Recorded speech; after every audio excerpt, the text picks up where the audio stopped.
Halo pemirsa Cokro TV yang budiman, masih bersama saya, Husin Syahab dari KPMH, Komite Pemberantasan Mafia Hukum. Assalamualaikum warahmatullahi wabarakatuh. Pada episode sebelumnya, kita sudah mengungkap kasus Rocky Gerung yang diduga menyerobot tanah milik Sentul City. Bicara soal kasus penyerobotan tanah di negeri ini nggak bakal ada habisnya. Apa penyebabnya? Apa hukum di negeri kita yang lemah? Atau mafia tanah yang main mata dengan oknum-oknum pejabat daerah terus dibiarkan? Hal ini juga dirasakan oleh Bapak Tony Permana. Tanahnya diserobot oleh seorang mafia tanah yang terkenal di Pantai Indah Kapuk II. Dan luasnya tidak tanggung-tanggung, sekitar 2,4 hektar dan dengan nilai ratusan miliar. Siapa mafia tanah yang terkenal itu di PIK 2? Kalau saya sebut namanya, Anda pasti kenal. Coba tebak siapa kira-kira? Pak Tony adalah seorang pengusaha, pemilik tanah SHM seluas 2,4 hektar di Kelurahan Selembaran Jaya, Kecamatan Kosambi, Provinsi Banten, yang dibelinya dari Bapak Umar Wijaya pada tahun 2017. Sejarah tanah ini jelas asal-muasalnya, bukan dari cara yang tidak halal. Namun pada tahun 2019, tanah itu tiba-tiba diduduki oleh preman dan diplang dengan nama luar biasa. Pak Tony sudah berusaha untuk menjaga tanahnya melalui upaya hukum, tapi memang mafia tanah ini terlalu besar untuk dilawan. Saat ini saya sudah bersama kuasa hukum dari Pak Tony yang mengawal kasus ini. Selanjutnya, kita akan kupas tuntas di acara Trending Case.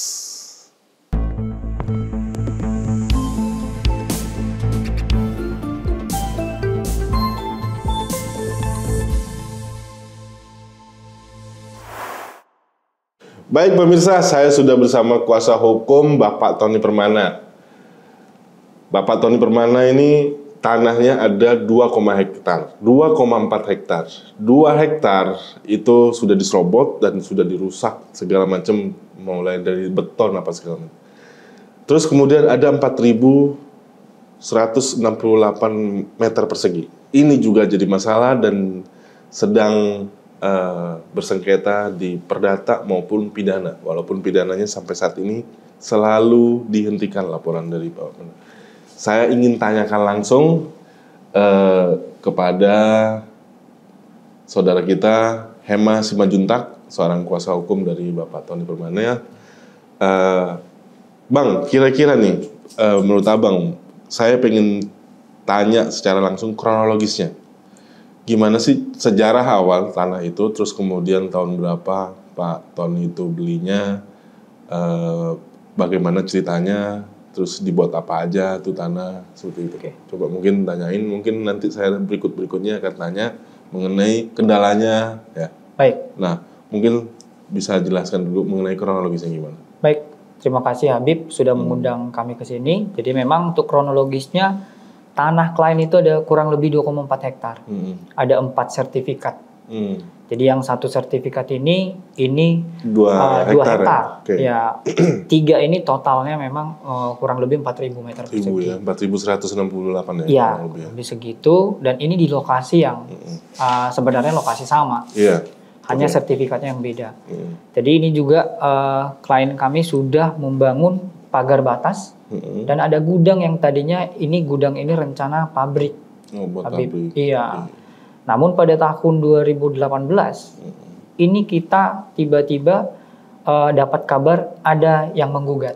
2019 ya? 2018. 2018 ya? Betul. Oh, jadi sebelum 2019 itu sudah ada sebelumnya 2018? Sudah. Gitu ya? Jadi yang 2018 ini yang digugat adalah tanah, kita baginya jadi 2 bagian, Bib. Jadi tanah depan itu yang 2 hektar, tanah belakang itu yang 3 sertifikat, totalnya 4.168 meter persegi. 2018 itu sudah ada gugatan. Betul. Jadi yang pertama digugat itu adalah tanah depan. Itu tahun 2018. Sertifikatnya yang digugat. Sertifikatnya SHM-nya digugat ke Tata Usaha Negara. Oke. Jadi yang kita memang siapa namanya yang gugat? Namanya si Ahmad Ghazali. Ahmad Ghazali. Ahmad Ghazali. Ahmad Ghazali ini ada? Kita sih belum pernah ketemu, belum pernah muncul di pengadilan. Kita juga kaget dan tentunya tapi sedikit KTP aneh. Identitas ada? Ada, KTP dan identitas ada, Bib. Abang pegang itu KTP? Kita lihat pada saat kita di persidangan, sidang awal kan kita verifikasi kuasa, gitu kita ada. KTP gitu. ya? Betul, betul. Dan yang menjadi pertanyaan... Nanti bisa kita cross check soal KTP itu ya? Betul, siap. Jadi yang menjadi pertanyaan besar itu juga sebenarnya ketika tadi ada gudang, ada pagar, ini semuanya akhirnya kita kaget juga, ada karyawan juga di sana, Bib. Kenapa karyawan kita akhirnya mundur? Karena di sana pada pemasangan plang Hercules CS. Jadi kita juga kan merasa ya sudah.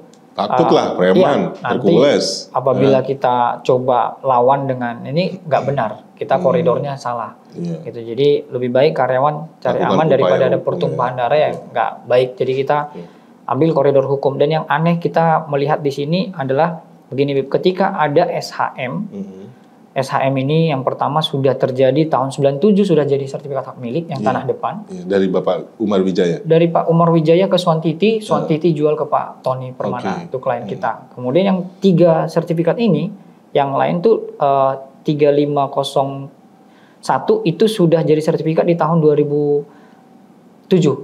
Kemudian sebelumnya sudah ada yang jadi sertifikat. Kemudian yang 3563 dan 3564 ini SHM-nya itu di 2008. Jadi artinya kalau berdasarkan peraturan pemerintah tentang pendaftaran tanah, dalam 5 tahun sejak terbitnya SHM ini 97 dan juga tahun-tahun 2007 dan 2008 belum pernah ada gugatan, Bib.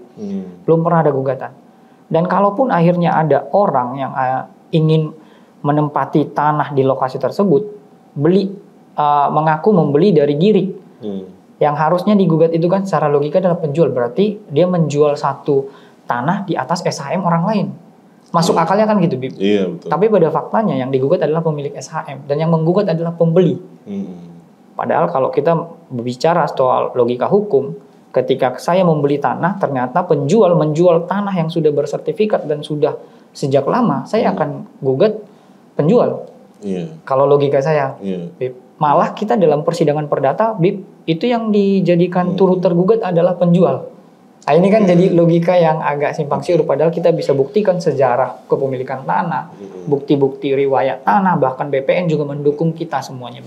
Oke, nah kemudian saya dengar ada laporan polisi soal pengerusakan itu di Bareskrim ya tahun 2019, betul ya seperti itu ya? Betul. Cuman laporannya di SP2HP. Dihentikan penyelidikannya ya? Betul. Apa kendalanya saat itu kira-kira? Jadi awalnya kita ada laporan itu, kita lapor Hercules CS awalnya, Bib. Kemudian Hercules yang dilaporin? Betul, kemudian ada ahli dari bagian Karawasidik menyatakan susah kalau kita lapor Hercules CS karena dia bentuk badannya tidak ketahuan, Bib. Ini yang mau kita, misalkan kalau kita mau mengupayakan somasi sebagai itikat baik, kita somasi siapa? Sementara Hercules CS secara badan hukum tidak terdaftar. Individu dia juga bukan individu. Dan dia hanya kelompok orang yang kita belum tahu siapa pemimpinnya, strukturnya tidak jelas. Jadi akhirnya kita rubah laporannya menjadi pemalsuan. Kita lapor pemalsuan dengan laporan polisi 0457. Kemudian laporannya berjalan? Laporannya dihentikan, dilidik SP2HP juga? SP2HP di Bareskrim? Di Bareskrim. Terus kemudian kendalanya berikutnya apa? Kendala berikutnya adalah ketika ini memang sudah dihentikan, kita tentunya tidak mau berhenti perjuangan kita, Bib. Kita melihat ada upaya hukum. Ya. Kita mengajukan namanya permohonan gelar perkara khusus. Ini berdasarkan peraturan Kapolri di Bareskrim. Jadi kalau kita keberatan atas adanya penghentian penyelidikan, kita bisa mengupayakan gelar perkara khusus untuk dibuka kembali. Terus hasilnya? Hasilnya sampai sekarang kita masih menunggu tanggapan dan juga respon atas permohonan kita, Bib. Belum ada ini? Belum ada sampai sekarang kita belum ada. Itu tahun berapa yang ke Biro Wasidik? Kita itu sudah ajukan permohonan gelar perkara khusus di awal tahun 2021. 2021 ya? Iya. Yang gelar perkaranya 2021? Iya, tapi namun sampai saat ini masih belum ada? Masih belum. Terus kendala berikutnya, saya mendengar juga dari pihak Gozali itu gugat di Petun juga ya? Masalah Yang 4.000. Iya, tanah belakang. Yang tanah belakang. Betul. Dan di tingkat 1, 2, 3 menang. Menang kita. Dan kemudian sebelum ke yang Petun tahun 2000, tahun 2019 Ghazali di Petun tingkat 1 dan 2 menang. Betul ya? Oh, untuk tanah depan ya. Iya, untuk yang 2 hektar maksudnya. 2 hektar, yang betul. 2 hektar dia ke Petun menang tingkat 1 dan 2-nya menang. Terus dari pihak Pak Tony banding ya, kasasi ya. Kasasi Ghazali kalah. Betul. Nah, kemudian Ghazali di tahun 2020 PK. Ngajukan PK. Dari Petun yang kalah itu dia ngajukin PK. Namun dimenangkan tanpa adanya novum. Betul. Itu perlu dicatat itu. Itu menarik, ya. betul. Betul. Jadi ini memang gimana itu ceritanya? Kita di tingkat 1, tingkat 2 kekalahan kita ini juga sangat janggal karena memang pada waktu yang digugatkan BPN sebenarnya, Bib. BPN pada saat pembuktian tidak membawa warkah tanah kita, Bib. Jadi dianggap catatannya dipertanyakan. Namun sebelum kita mengajukan kasasi akhirnya para pejabat di BPN menyatakan bahwa ada warkahnya. Ternyata waktu itu tidak ditemukan karena sudah diusahakan cari, mungkin ada dokumentasi yang harus dirapihkan waktu itu. Akhirnya ketemu, Bib. Jadi kita waktu mengajukan kasasi kita lebih percaya diri dan hasilnya kita menang. Dan ketika dia mengajukan PK sebenarnya ini ketika berbicara hukum, konteks hukum, kita juga pertanyakan. Kasasi ini kan yang mengadili di tingkat Mahkamah Agung. Betul. Apabila dia mengaku ada kehilafan hakim, artinya kan jadi lucu. Hakim Agung menilai kehilafan yang dilakukan oleh Hakim Agung. Sama levelnya. Artinya harusnya yang lebih logis adalah membawa novum. Begitu, Bib. Jadi kita sama sekali novum pun nggak ada. Tidak ada. Tahun 2020 Ghazali gugat lagi ke Petun mengenai yang 4.000. 4.000 itu. Dan dia kalah. Betul, Bib. Dan kemudian Ghazali gugat lagi. Padahal ini Ghazali nggak jelas ya. Nggak jelas belum pernah ketemu. Ghazali gugat perdata dan sedang berjalan sampai sekarang. Sedang berjalan. Oke.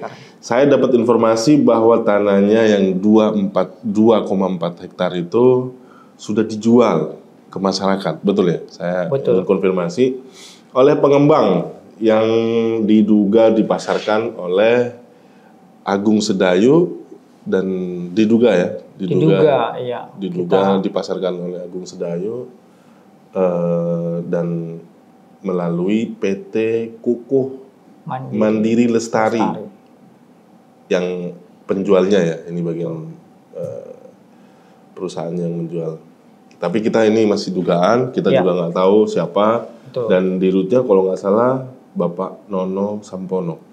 Betul. Oke, tahun 2020 lapor ke Bariskrim dengan penyerobotan tanah dan pengerusakan juga. Betul. Ya, kemudian itu juga di SP2HP juga. Betul, Bib. Oke, saya mau tanya sekarang. Apa sih harapan dengan kasus seperti ini yang diminta dari Pak Tony, yang diinginkan lah? Bagaimana keinginannya supaya masalah ini ya minimal kalau merasa dia punya, buktikan. Kalau nggak merasa, ya udahlah. Jangan ngambil punya orang gitu kan. Betul. Setidaknya karena Pak Tony mungkin lawannya terlalu besar, orang kuat di belakangnya, atau mungkin ada backupan dari pihak pejabat-pejabat tertentu di negeri ini. Apa yang ingin disampaikan sama Pak Tony untuk di acara ini nih? Abang sebagai kuasa hukumnya mungkin sudah mewakili dari Pak Tony. Baik, Bib. Jadi memang sejak awal klien kita itu selalu memegang teguh upaya hukum atau kita selalu berada di koridor hukum. Kami juga satu visi sebagai kuasa hukumnya bahwa benar kita ada koridor hukum, hukum ini panglima yang harus kita andalkan dalam hal mempertahankan haknya. Mempertahankan haknya. Itu sebabnya kita tidak berhenti ketika ada penghentian lidik, kita tetap melakukan upaya yang diatur oleh undang-undang. Sebagai warga negara memang itu harus diatur. Bayangkan saja pemerintah saja ingin membebaskan tanah, itu ada prosedurnya, Bib. Betul. Itu kita masyarakat tuh dibayar diganti rugi. Ada tawar-menawar juga soal harga appraisal. Betul. Dan bahkan kalau memang bedanya ada konsinyasi ketika mentok deadlock. Tapi ini swasta, Bib.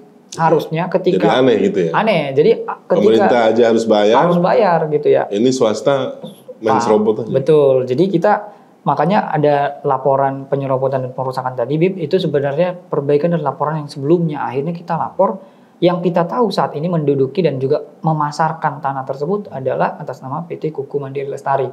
Kita selidiki, ya akhirnya kita coba lapor polisi dengan dugaan penyerobotan dan pengerusakan. Itu laporannya nomor 1109, Bib. Ketika itu juga berjalan paralel, kita ada juga gugatan perdata, kita hadapi, Bib. Nah, harapan klien adalah mempertahankan haknya berdasarkan sertifikat hak milik yang memang kita bisa buktikan riwayat dan sejarahnya, jual belinya juga itu sudah bisa dibuktikan secara hukum gitu. Itu kuat, Bib. Karena bayangkan dari tahun 97 itu sudah jadi SHM, Bib. Jadi bukan hal yang mengejutkan ketika akhirnya ya kami dengan percaya diri membawa ini loh sertifikat hak miliknya. Ketika ini sudah terbit, harusnya dalam 5 tahun ini ada rentang waktu apabila ada yang merasa dirugikan dengan terbitnya SHM, itu menggugat. Dan ini tahun 2018 baru ada gugatan, Bib. Itu sudah jauh sekali. Jadi harapan klien adalah hak ini dipertahankan sesuai dengan hukum dan undang-undang yang berlaku. Kemudian apabila memang ada yang tertarik dengan tanahnya, silahkan ditawar untuk dibeli kepada klien kami. Klien kami juga tidak mempertahankan tanah ini tidak bisa dijual, tidak. Ini harus kita jaga, kita rawat, dan kalau ada yang mau beli silakan. Karena juga awalnya klien kita sudah punya rencana untuk buat pabrik di situ, Bib. Jadi bukan tanah yang ditelantarkan begitu. Jadi sawah juga malah kita menyayangkan ketika sampai saat ini ada tanah di batas-batas sudah dihancurkan, terus diratakan, dikeruk, diuruk, itu sangat kita sayangkan. Bahkan salah satu staf daripada klien itu sudah ngecek adanya pemasaran dan juga penjualan tanah. Jadi ini kami secara paralel kami juga semangat mempertahankan ini. Kita punya rel hukum dan alhamdulillah Bapak Presiden juga menyatakan harus memberantas mafia tanah. Betul. Jadi ini satu visi. Jadi kita ini menjadi booster bagi kita, Bib. Semoga dengan adanya video ini, pemirsa, saya berharap dari Pak Tony dan berharap kepada Presiden, Kepolisian, Bapak Kapolri, Kejaksaan, dan Mahkamah Agung, media ini bisa jadi atensi untuk perkara-perkara, terutama perkara Pak Tony, dan untuk perkara-perkara yang lainnya. Pemirsa, setelah kita menyimak perbincangan rekan saya dengan kuasa hukum Bapak Tony, bisa kita ambil kesimpulan bahwa Bapak Tony Permana pada tahun 2017 telah membeli tanah seluas 4.168 meter persegi yang terletak di Kelurahan Salembaran Jaya, Kecamatan Kosambi, Provinsi Banten dengan 3 sertifikat, yaitu SHM nomor 03501, SHM nomor 03564, dan SHM nomor 03563. Bahwa kemudian tanah tersebut sejak tahun 2017 dikuasai dan dimanfaatkan oleh Bapak Tony. Namun pada tahun 2019, tanah milik Pak Tony yang di atasnya terdapat bangunan pagar beton dan lahan sawah dikuasai dan dirusak, dan tanahnya diuruk oleh oknum-oknum mafia tanah secara tanpa hak. Mereka menguasai tanah berdasarkan Girik C128 Salembaran Jaya tercatat atas nama Micang, dan Girik C712 Salembaran Jaya tercatat atas nama Antasa. Bahwa dalam masalah ini diduga terdapat perbuatan pidana yang dimaksud dalam pasal 263 KUHP ayat 1 yang bunyinya, barang siapa membuat surat palsu atau memalsukan surat yang dapat menerbitkan suatu hak, sesuatu perjanjian atau kewajiban atau suatu pembebasan utang, atau yang boleh dipergunakan sebagai keterangan bagi sesuatu perbuatan dengan maksud akan menggunakan atau menyuruh orang lain menggunakan surat-surat itu seolah-olah surat itu asli dan tidak dipalsukan. Maka kalau mempergunakannya dapat mendatangkan sesuatu kerugian, dihukum karena pemalsuan surat dengan hukuman penjara selama-lamanya 6 tahun.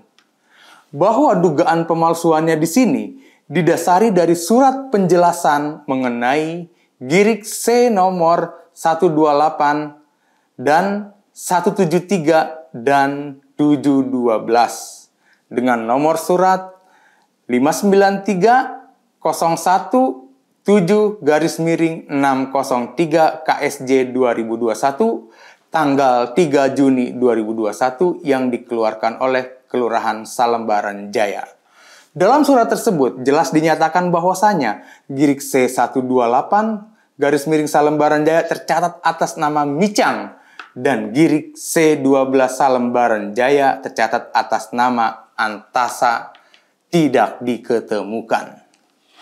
Bahwa kemudian pada tanggal 23 Agustus 2021, Kelurahan Salembaran Jaya mengeluarkan surat penarikan atau pencabutan atas surat penjelasan Girik C nomor 128 dan 173 dan 712 dengan nomor surat 593017-603 strip KSJ _2021 yang di dalam surat tersebut menerangkan pada buku letter C pecahan untuk nomor 128 Salembaran Jaya tercatat atas nama Gaang bin Rahman, dan pada buku letter C induk juga terdapat nomor 128 Salembaran Jaya tercatat atas nama Micang. Kemudian pada buku letter C pecahan nomor 712 Salembaran Jaya tercatat atas nama Samben bin Handa, dan pada buku letter C induk juga terdapat nomor 712 Salembaran Jaya tercatat atas nama Antasa. Ada perbedaan dua surat yang keterangan isi suratnya saling bertentangan yang dikeluarkan oleh Kelurahan Salembaran Jaya ini. Patut diduga ada keterangan palsu di antara dua surat tersebut, sehingga seolah-olah menimbulkan suatu hak bagi pihak tertentu yang ingin mengambil keuntungan di dalamnya. SHM sah sudah 21 tahun terbit. Sudah jelas ada pengerusakan bangunan, dihancurkan sawah, diratakan, dipasang tembok, penyerobotannya sudah jelas pidananya. Terang benderang. Pemalsuan diduga kuat. Persil-persil tersebut tidak jelas asal-usulnya, tetapi tetap dihentikan laporannya di Bareskrim. Saudara Tony Permana telah mengadukan permasalahan hukumnya ini kepada Komite Pemberantasan Mafia Hukum. Kami berharap permasalahan hukum ini yang rencananya akan dibuatkan laporan polisi dan akan mendapatkan atensi khusus dari Presiden Republik Indonesia dan Kepolisian Republik Indonesia yang saat ini sedang konsen terhadap pemberantasan mafia tanah. Pemirsa, ada dugaan kuat dalam kasus Pak Tony ini ada mafia besar di balik penyerobotan, pemalsuan, dan pengerusakan untuk menguasai lahan Pak Tony tersebut. Dan terakhir informasinya, tanah Pak Tony ini sudah dijual belikan ke masyarakat. Hebat ya, luar biasa. Bapak Tony sudah berapa kali melaporkan kejadian ini ke Bareskrim Polri, namun laporannya dihentikan. Masih ada celah untuk Pak Tony melakukan upaya hukum. Namun pertanyaannya, mau sampai kapan Pak Tony memperjuangkan haknya yang diperolehnya secara halal tersebut?